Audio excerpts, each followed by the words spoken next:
Apa khabar semua? Bersama kita sekali lagi dalam video kali ini, di mana kita akan bincangkan tentang satu masalah yang sangat besar, iaitu masalah tak ada kerja. Dan kalau sekarang ni anda kurang bernasib baik dan tak ada kerja sekarang ni, anda kena tonton sampai habis kerana saya akan bagi anda 5 tips apa yang anda boleh buat untuk tingkatkan peluang anda untuk dapatkan pekerjaan yang anda inginkan. Tak ada kerja sekarang ni bukan lagi sebab malas, kerana kita dah submit berpuluh resume sana sini, cuma memang tak ada kekosongan kerja. Yang dah kerja pun diberhentikan, apatah lagi yang baru nak cari kerja. Jika anda sekarang sedang mencari kerja, situasi ini sebenarnya berada di luar kawalan anda.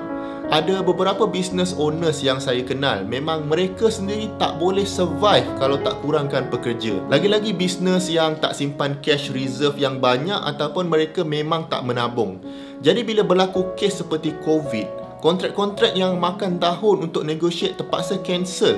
Dan sekarang kalau nak negotiate semula, memang akan makan masa. Jadi kita perlu bersedia untuk menghadapi keadaan kurang pekerjaan ni untuk suatu tempoh masa yang lama. Kalau nak ikutkanlah, memang sebelum COVID lagi dah susah nak cari kerja, betul tak?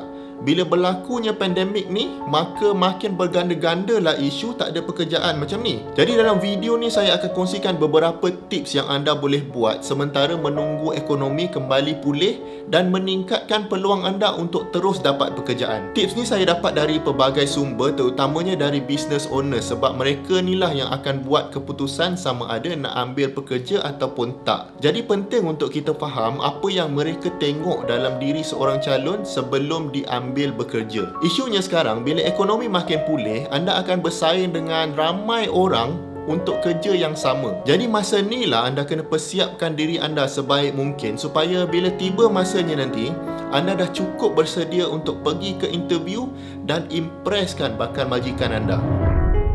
Perkara pertama yang anda perlu buat adalah untuk update resume anda, tak kira sama ada online ataupun offline. Untuk masa sekarang ni, profil social media kita itu sebenarnya adalah resume kita kalau kita sedang mencari kerja.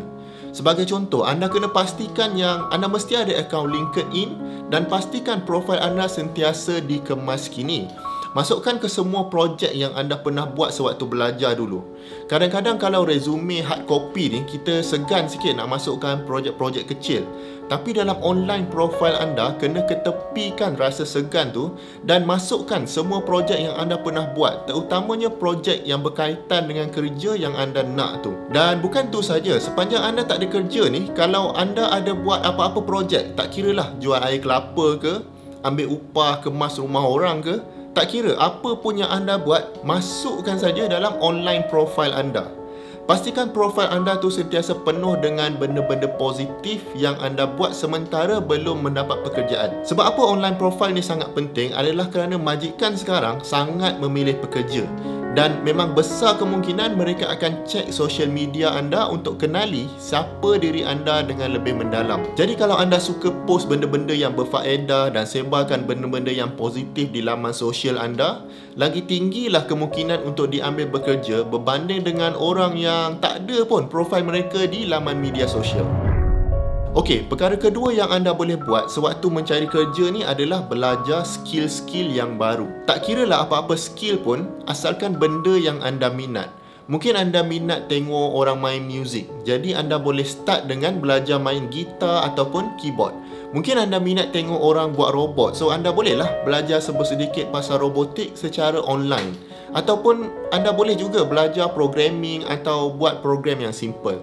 Semua benda yang anda belajar ni akan menjadi value added kepada anda bila waktu untuk interview nanti. Tambahan pula, sekarang ni musim yang sukar untuk bisnes. Jadi untuk bisnes yang mengajar skill-skill yang macam ni, mereka akan turunkan harga untuk anda belajar.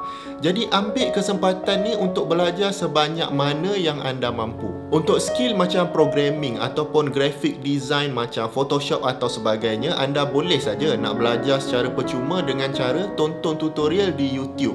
Ataupun kalau anda ada bajet sikit, anda boleh pergi ke site seperti Udemy ataupun Skillshare untuk cari online course yang bersesuaian dengan minat anda. Ada course yang saya tengok sampai 24 jam tapi harga dia $10 saja. Memang sangat-sangat berbaloi. Dan sebelum beli course tu, anda tengok dulu review student-student dia macam mana. Kalau sampai 20,000 orang cakap course dia bagus, harga pula murah, maka bolehlah anda beli dan kemudian pelan-pelan belajar dan habiskan course tersebut. Saya yang dah bekerja sekarang ni pun masih lagi kadang-kadang beli course di Udemy untuk tingkatkan programming skill saya. Jadi semua ni boleh masukkan dalam resume anda seperti poin saya yang pertama tadi. Baik, perkara ketiga yang anda boleh buat sementara tiada pekerjaan ni adalah untuk sambung belajar. Sekarang ni kalau nak buat master hanya perlu 3 semester ataupun setahun setengah. Memang perlu keluar belanja sikit lah untuk tanggung yuran pengajian.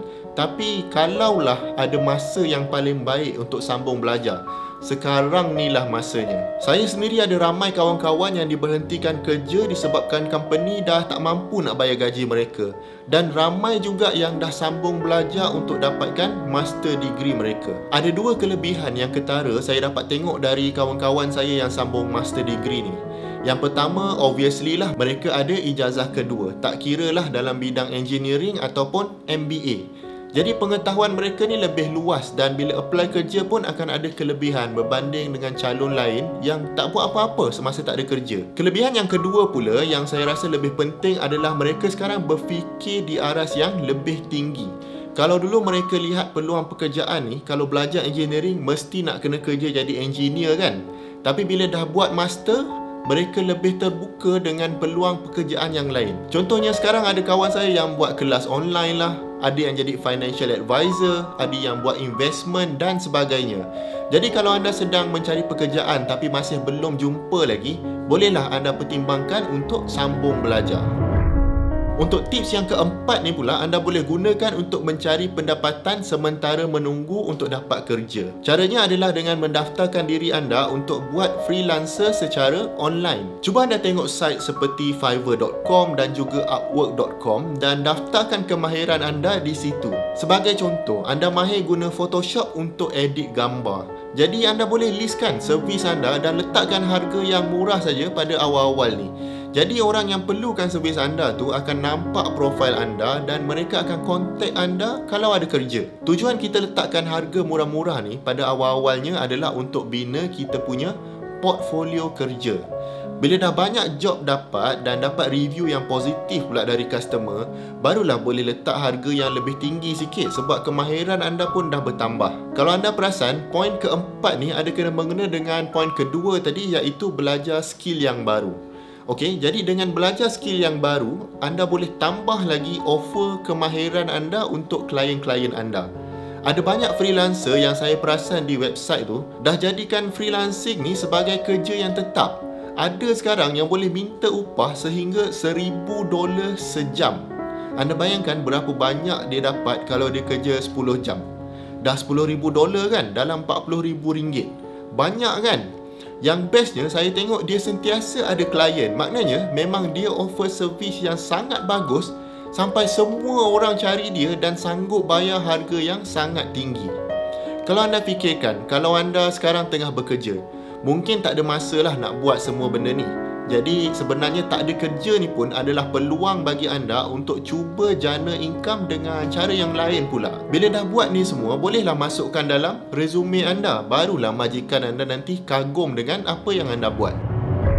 Jadi setakat ni kita dah tengok 4 benda yang anda boleh buat sewaktu ketiadaan kerja. Tips-tips ni akan menambahkan peluang anda untuk dipilih bekerja bila ekonomi dah stabil nanti dan mungkin juga boleh buka peluang pekerjaan baru buat anda yang sebelum ni anda tak pernah terfikir pun. Menunggu reply dari tempat kerja ni boleh mendatangkan stres pada kita dan keluarga kita.